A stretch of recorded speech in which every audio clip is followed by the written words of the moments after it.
diversos sectores ya comenzaron a movilizarse desde bien temprano y se sumaron al paro por el Día Internacional de la Mujer en nuestra capital.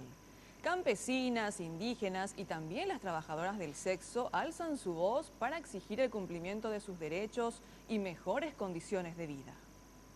Mujeres rurales, campesinas e indígenas de diversas zonas del país marcharon desde la Plaza Uruguaya pasando por el Ministerio de Agricultura y Ganadería y luego el INDERT, haciendo sentir la situación que atraviesan por el solo hecho de ser mujeres del campo. Aseguraron que además de las agresiones físicas y psicológicas a las cuales son sometidas, la mayor violencia proviene del Estado, al no estar presente con sus instituciones para darles apoyo.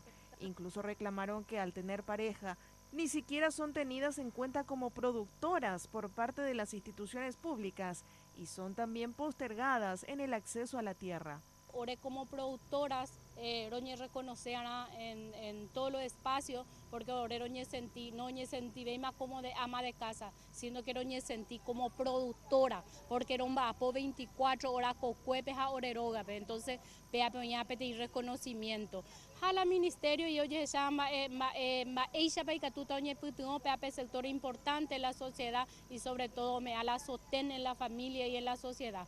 Las trabajadoras del sexo también se sumaron al paro. Se consideran entre las más postergadas y discriminadas porque su trabajo ni siquiera está legalizado, por lo cual deben manejarse en la total marginalidad social, económica y hasta en el acceso a la salud.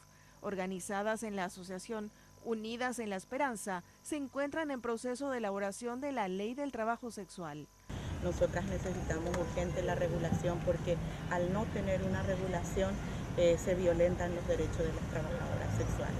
Hay ordenanzas municipales que atropellan todos nuestros derechos y por lo tanto por eso y por muchas otras cosas más, el acceso a la justicia, el acceso a una salud integral, el acceso a la educación, muchas veces el no reconocimiento también hace falta para que nosotras podamos acceder a créditos financieros, por ejemplo, a una vivienda digna, o sea, un montón de cosas que todavía el Estado paraguayo nos debe.